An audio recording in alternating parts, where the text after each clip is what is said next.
In today's class, we will study about the lesson number 9, Force and Laws of Motion, class 9th, Science, part 5th. Today's topics, number 1, example related to the third law of motion. In the last video, I told you about the Newton's third law of motion.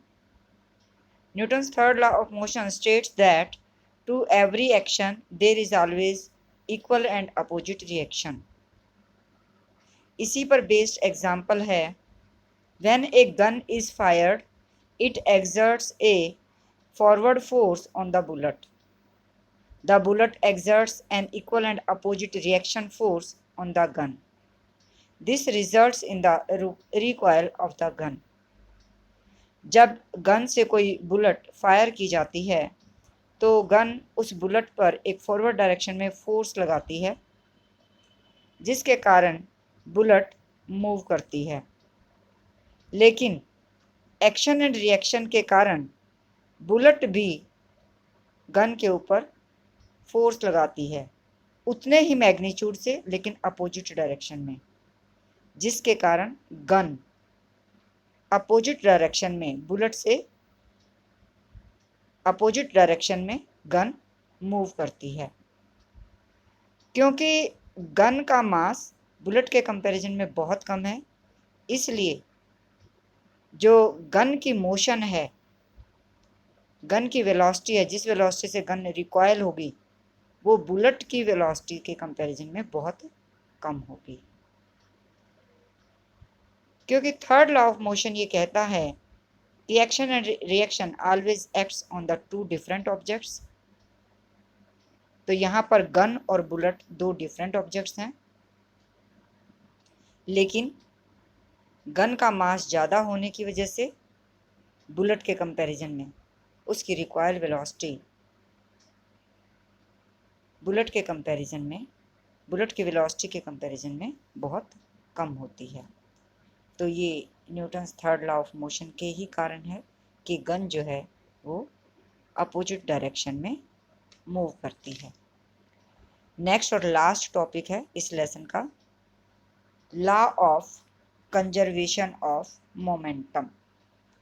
We know very well that momentum, जिसको हम linear momentum भी कहते हैं, small p से जिसे denote करते हैं, वो mv के इक्वल होता है।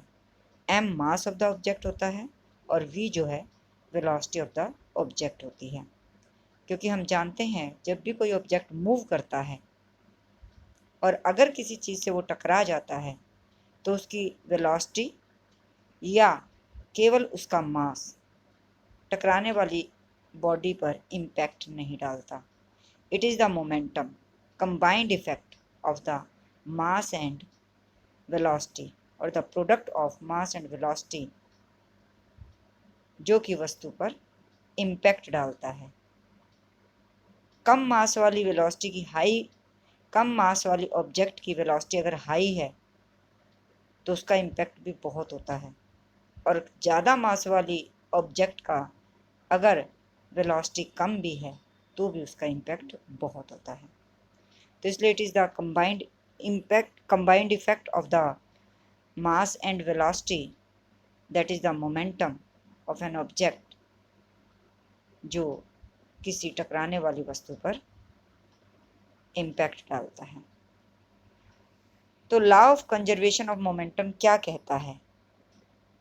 By the law of conservation of momentum we can say that the total momentum of the system before the collision is always equal to the total momentum of the system after the collision.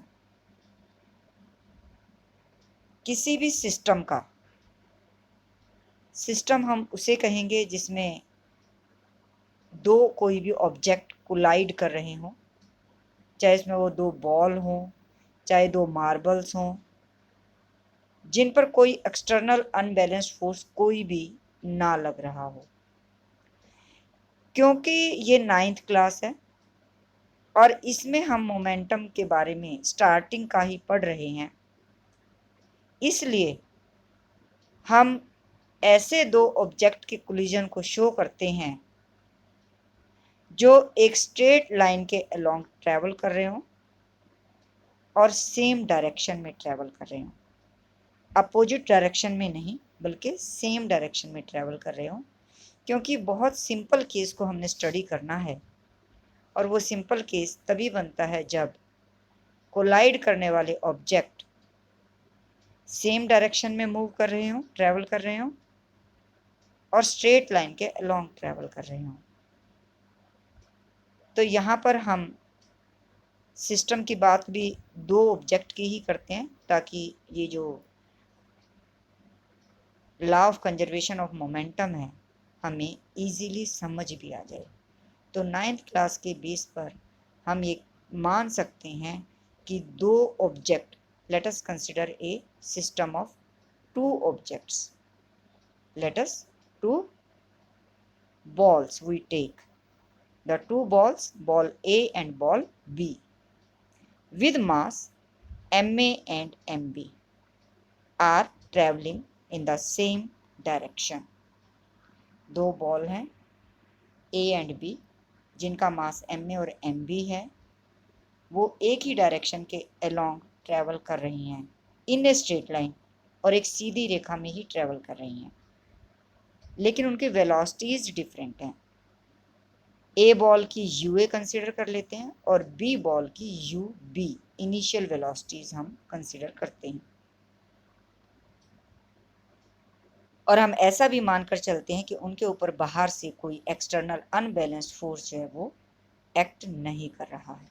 तो ये बन गया है एक system two balls का जो collide करने जा रही है। Let u A is greater than u B, क्योंकि यू ए अगर ग्रेटर होगा यू बी से तभी दोनों कोलाइड करेंगी। When UA is greater than UB, then two balls as shown in the figure, यहाँ देख सकते हो आप फिगर में दिखाया गया है, MA MB मास की दो बॉल्स UA UB वेलोसिटी से स्ट्रेट लाइन के अलोंग एक ही डायरेक्शन में मूव कर रही हैं। क्योंकि UB ग्रेटर है UA ग्रेटर है UB से, तो इसलिए MA मास वाली बॉल B बॉल से टकरा जाएगी। टकराने के बाद हम मान लेते हैं उनकी वेलोसिटीज VA और VB हो जाती है बॉल A की VA फाइनल वेलोसिटी और बॉल B की VB फाइनल वेलोसिटी। इन वेलोसिटीज से वो मूव करने लग जाती हैं। तो law of conservation of momentum क्या कहता है?